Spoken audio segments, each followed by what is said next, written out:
Hi, I'm Joe Mechlinski. I'm the CEO of entreQuest.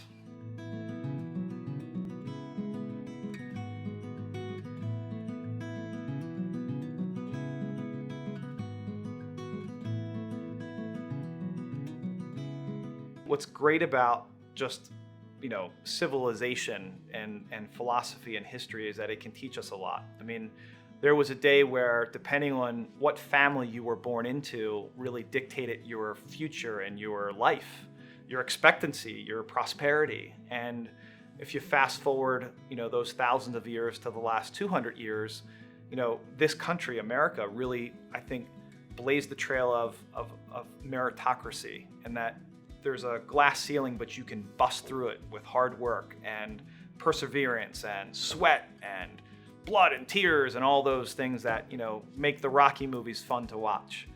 And so what you start seeing, though, after the Industrial Revolution is, certainly we had big labor, and that was a great move for industry to not treat its line workers in a way that wasn't helpful or certainly healthy. And all of a sudden you turn to the 60s and the 70s and the 80s and sort of the expansion of professional settings and people going to college and companies, probably led from a place of command and control. And if you think about the 80s and 90s, where basically if you worked for a company, again, it was about command and control and compliance. It was about when you clocked in and clocked out. It was, they make funny movies about it. Office Space and the show The Office is really a parody on that period of time. But in the 90s, things got shaken up a bit, right? It became, again, you saw this .com culture that, sort of probably developed out of Silicon Valley, where it was about, I can get my job done and I can put a foosball in the middle of the table and we can still get work done. And so I think it was sort of breaking ground that we're going to leave this meritocracy place to, yes, performance matters, but so does fun, so does engagement, so does making an impact. And I think it's interesting to see, companies, being flexible in their environment, allowing telecommuting, thinking about having remote employees, thinking about not looking at time as the only currency with their employees. And there's been some interesting companies like Zappos who's gotten rid of their management recently. And I think not everything that's happening should be for your company if you're watching this happen, but I think if the goal in mind is to attract top talent, the question that we should all be asking is no different than you would ask about your customers, which is, if you want great customers, the question is, what do they want?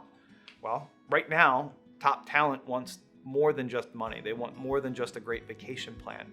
What are the things they need? And in our estimation, based on our experience and our research and what we're seeing, is they want more meaning in the workplace. They want to see that your company is having an impact. 2, they want to see that they can make progress in their development in their career. They want to learn, they want to grow regardless. And 3, they want a great relationship with the person leading them. And so what's funny is if you poll a bunch of managers to see who here went to management training or got their degree in management, there's a lot of managers that have no idea what they're doing.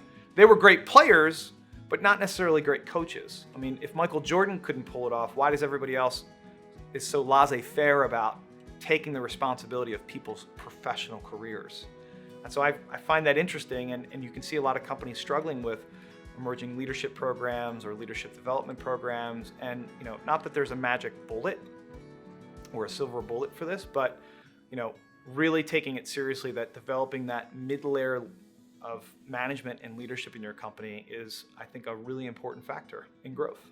How do you make a inflexible environment or company sort of attract this new generation that want flexibility? I would say that one of the number one ways to do that is to focus on what's most important, which is define what good looks like. What is good performance? And I think it's hard sometimes to correlate performance and results, meaning just because my area does great doesn't mean I had anything to do with it. So if I run a Starbucks and that Starbucks is the most profitable Starbucks in the world, is it really attributable to the branch manager? Maybe, maybe not. And so defining what good looks like in that role isn't just the lagging indicators in a professional services company like hours and utilization and billability. It could also be measuring how often does that associate at a law firm get referrals? How often, if an accounting firm, do I attract other people to the firm? How often do I find myself at events for my clients? How often do I write thought leadership blogs and posts? And so once you define what good is, you then as a company need to ask yourself, do I really care, or how much do I care that they show up at a certain time and leave at a certain time? But without those key accountabilities, you can't ever flex the time because you're basically trading time for output.